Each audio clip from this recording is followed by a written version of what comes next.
Всем привет! Сегодня у нас такой довольно глубокий разбор темы воспроизведения аудио. Именно высокого разрешения. И именно DSD – Direct Stream Digital. Привет. Да, тема интересная. Речь пойдет о форматах DSD. Это SACD ISO, DSF, ну и DFF тоже. Эти форматы признаны аудиофилами за великолепное качество звука. Ну да, идея в том, что они ближе к оригиналу, чем, скажем, MP3. Некоторые считают, что DSD-форматы более аналоговые, чем традиционные WAV, FLAC и AIF. И все эти форматы lossless audio. Да, считают. Детальнее звук. Сохраняют все нюансы записи. Но мы хотим сфокусироваться на практике. Ну вот как заставить популярный плеер Fubar 2000 на Windows все это играть?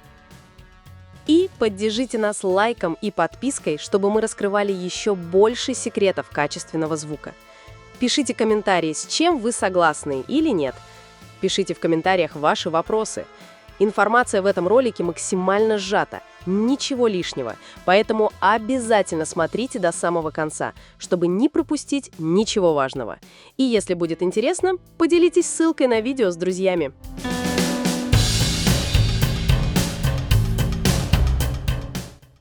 DSD или Direct Stream Digital – это, по сути, формат без потерь.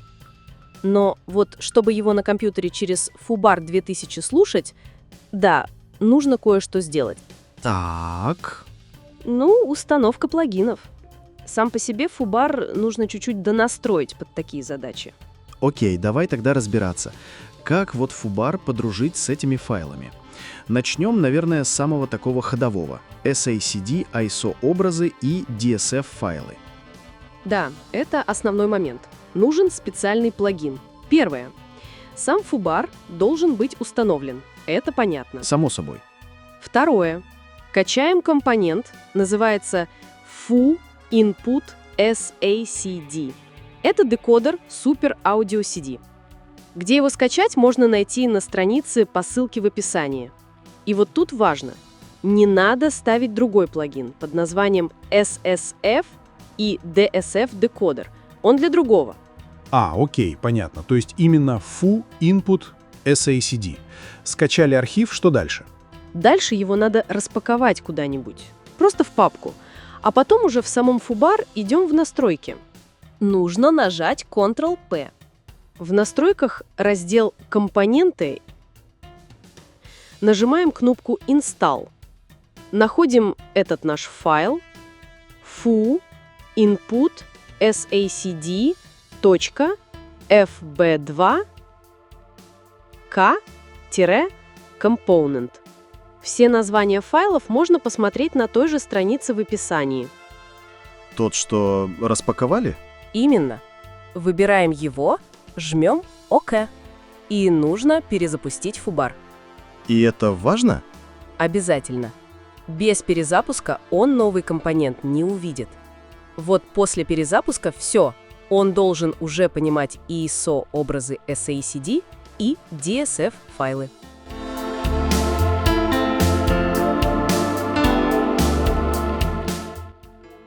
Отлично.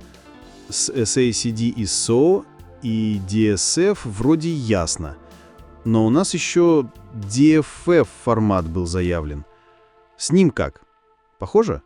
Да, очень похоже. Для DFF файлов, по нашим данным, лучше поставить еще один компонент. Отдельный. Еще один? Да, файл называется fu_input_dsdiff fb2k компонент в той же распакованной папке. Процесс установки точно такой же. Settings, Components, Install, выбрали файл, ОК. Перезапуск Fubar.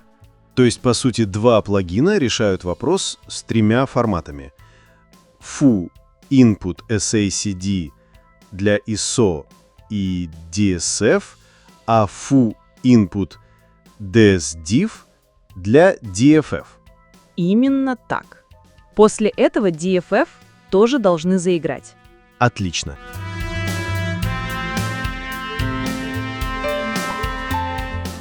Слушай, а вот такой вопрос часто возникает.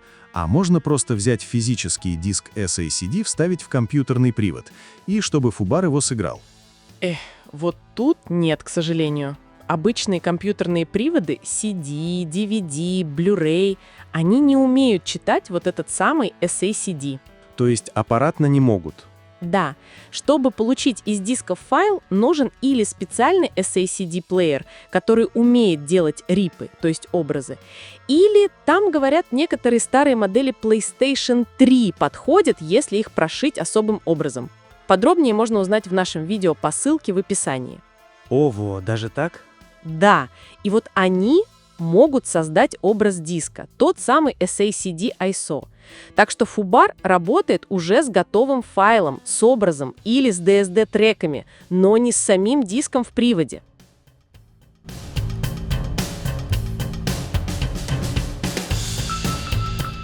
Но что там на самом деле играет фубар? Пользователи могут не понимать, как именно этот плеер после такой установки может работать с DSD.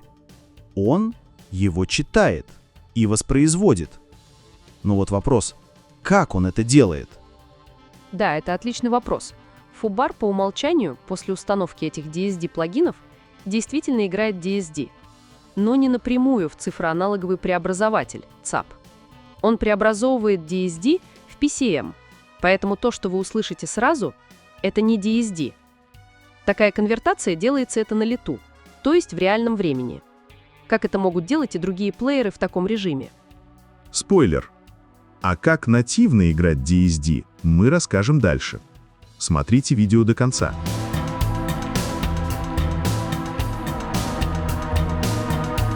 Отвлечемся от конкретного фубар. Давай поговорим о плеерах вообще, об общих принципах и проблемах обработки на лету. Итак, что значит эта конвертация DSD в PCM внутри плеера для пользователя? В реальном времени значит, что для того, чтобы успевать конвертировать и не прерывать воспроизведение, аудиоплееру приходится идти на компромиссы. Или без компромиссов по качеству обработки можно попытаться сделать систему с плеером. Вычислительные ресурсы такой системы должны быть огромны. Много мощных ядер, память, сопроцессоры, GPU, раскаленное железо и вой вентиляторов, пытающихся усмирить этот жар.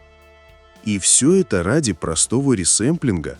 Это только непосвященным кажется, что ресэмплинг – простая операция. Популярное заблуждение. Итак, сам алгоритм конвертации должен работать с таким качеством, чтобы успеть обработать поток данных. То есть аудиоплееры не могут жертвовать скоростью? Именно. Это как если бы вы пытались перевести толстенную книгу, быстро диктуя переводчику сходу, без пауз. Он сможет перевести, но часть смыслов может быть пропущена, чтобы просто не сбиваться с ритма.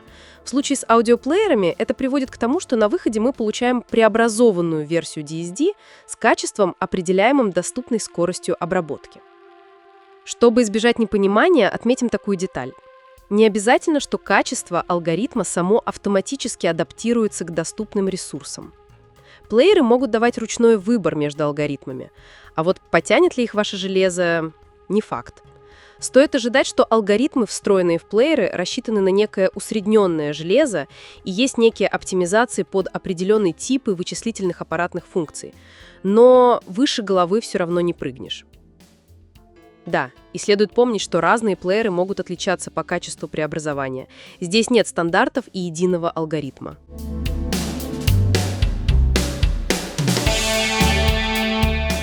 А есть ли альтернативные решения? И если есть, то в чем их ключевое отличие? В качестве альтернативы можно попробовать программы оффлайн-конвертеров. Они не привязаны к реальному времени. Представьте, что вы не диктуете переводчику, а даете ему книгу и говорите: «Возьми ее домой, не спеши, переводи сколько нужно, и когда будет готово, принесешь мне идеальный перевод». Вот то же самое можно сделать с DSD.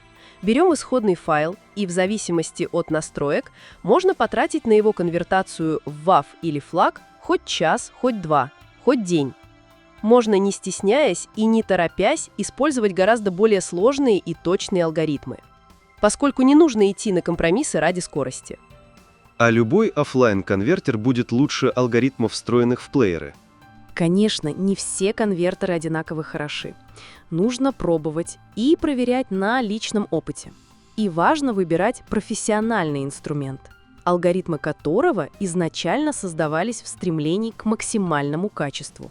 Мы перед этим говорили, что можно собрать мега-систему, которая, возможно, и справится. Но зачем?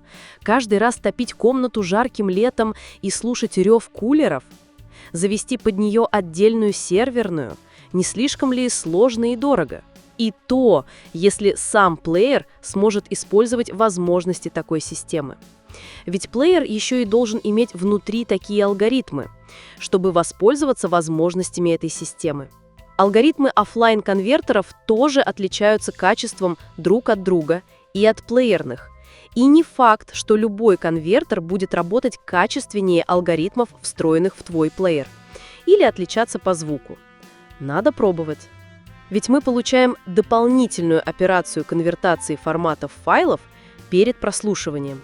Однако она может стоить того, если мы действительно слышим улучшение качества. То есть мы можем получить очень качественный результат, но придется подождать. Совершенно верно. Если для вас существует слышимая разница в звучании, особенно на качественной аппаратуре, В аудиоконвертерах обычно есть настройки качества. Например, при ресамплинге выбираются разные порядки фильтров и другие параметры. Много комбинаций настроек. Какие из них лучшие? это вопрос индивидуальный. Все зависит от реализации фильтра, конкретной записи и опыта слушателя. Восприятие здесь во многом субъективно.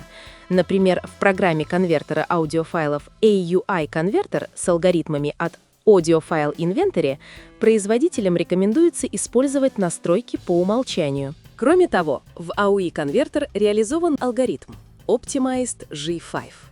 Он рекомендован для профессиональной обработки. Алгоритм очень медленный, но ориентирован на максимально аккуратную реализацию возможностей алгоритмов AUI Converter.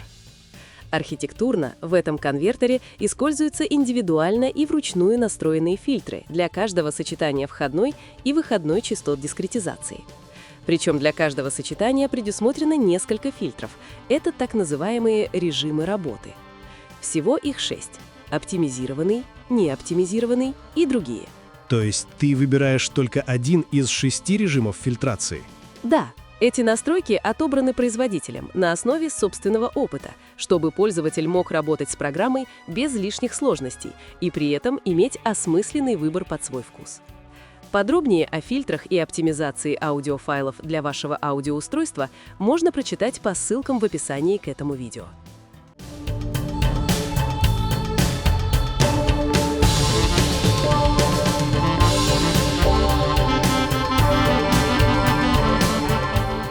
Ясно. Это важно понимать. Хорошо, с простым воспроизведением разобрались. Но вот аудиофилы, они же ищут максимум качества, так называемое нативное DSD, чтобы звук шел на внешний ЦАП, без перекодировок.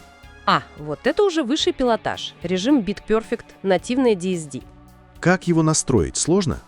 Скажем так, требует внимания. Во-первых, и это главное, нужен ЦАП, который умеет принимать DSD, то есть внешний цифровой аналоговый преобразователь. Не любой подойдет. Угу.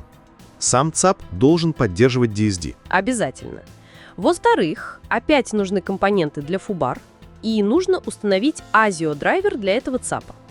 На странице по ссылке в описании скачайте архив ASIO Proxy Install и распакуйте его в папку на компьютере. Опять, те же настройки, компоненты. Установите компонент FUOut ASIO, файл с расширением FUB2, компонент. Перезапустите плеер. Так, перезапустили. Что дальше? Уже можно слушать нативно? Почти. Нужно еще пару кликов сделать в настройках. Идем в настройки, потом Output и там подраздел ASIO. В списке Drivers увидите FUDSD ASIO. Вот на него надо дважды кликнуть. В открывшемся окне выберите, например, метод передачи DSD Playback метод или другие настройки, зависит от вашего ЦАП. А что такое ASIO вообще? ASIO — это протокол передачи звука. Он позволяет передавать аудиопоток напрямую из плеера в звуковую карту или ЦАП, минуя стандартный микшер Windows. Это важно для чистоты сигнала. Нет незапланированных обработок по пути. Понял. Значит, настроили FU-DSD ASIO. И последний шаг. Последний шаг — вернуться в настройки, Output, и там раскрывающийся список Device, где выбирается устройство вывода ASIO FU-DSD. Все? Да. Все по шагам вы можете прочесть в статье по ссылке в описании к видео. А вот это частая ошибка Unsupported File Format, про которую пишут. Это почти всегда значит, что либо нужный компонент не установлен, FU-Input SSCD или FU-Input DSDF, либо FU-бар просто не перезапустили после установки.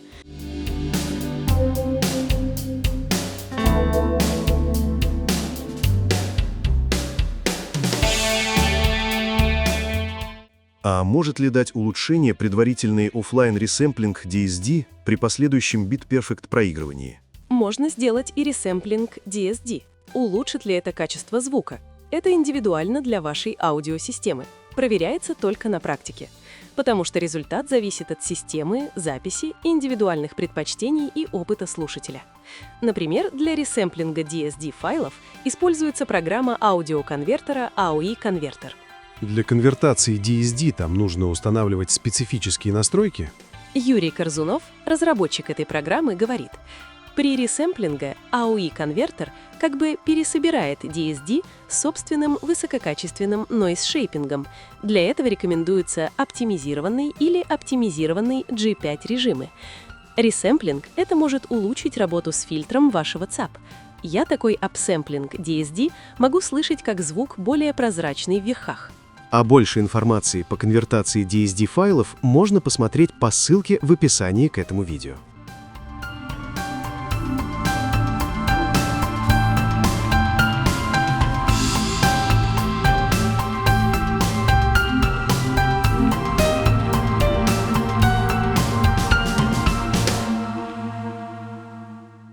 Да, тут надо повнимательнее. Итак, давай подведем черту. Значит, чтобы играть SACD, ISO и DSF, ставим FU Input SACD. Чтобы играть DFF, добавляем FU Input DSDIF, а также FU Out ASIO для нативного прослушивания DSD. Всегда перезапускаем FU-бар. Верно. Отлично. Мне кажется, мы основные шаги разложили по полочкам. Теперь понятно, как подступиться к DSD в FU-бар 2000. Да, для нативного DSD нужно иметь железо подходящее, сделать дополнительные настройки, но для ценителей звука это такой прямой путь к источнику. Хорошо. И вот знаешь, что интересное остается за кадром? С одной стороны, есть этот идеал нативное DSD. На ЦАП сложно, но вроде как правильно. А с другой, современные алгоритмы, которые конвертируют DSD в PCM прямо на лету, они ведь тоже не стоят на месте. Они все лучше и лучше. То есть, если ЦАП не умеет DSD, FU-бар сам перекодирует. Да, он может это делать. И вот вопрос для размышления. А насколько велика разница в звуке на слух? Вот между этим сложным нативным DSD и качественной конвертацией в PCM в реальном времени. Стоит ли вот эта вся настройка того? Действительно интересный вопрос. Возможно, эта тема уже для личных экспериментов каждого. Вот именно. Послушать и сравнить самому. А больше ответов и советов по аудио вы можете почитать в нашем телеграм-канале по ссылке в описании. Друзья, если этот выпуск помог вам лучше разобраться в работе с аудио и открыл для вас что-то новое, для нас это лучшая награда. Не забудьте поставить лайк этому видео. Это небольшой, но очень важный жест, который показывает, что мы на верном пути. Также пишите комментарии, если с чем-то не согласны. Или наоборот, все, как вы и думали. Пишите в комментариях ваши вопросы. И, если было интересно, поделитесь ссылкой на видео с друзьями. А чтобы не пропустить наши следующие выпуски, полезные советы и увлекательные погружения в мир звука, подпишитесь на наш канал. Это не просто кнопка. Это ваш шаг к тому, чтобы стать частью нашего сообщества, где мы вместе исследуем новые технологии и делимся знаниями. Подписываясь, вы не только поддерживаете нас, но и обеспечиваете себе доступ к эксклюзивному контенту, который поможет вам достигать еще больших высот в работе со звуком.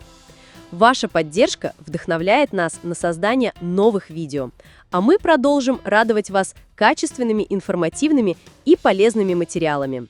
До новых встреч, друзья! И пусть ваш звук всегда будет безупречным!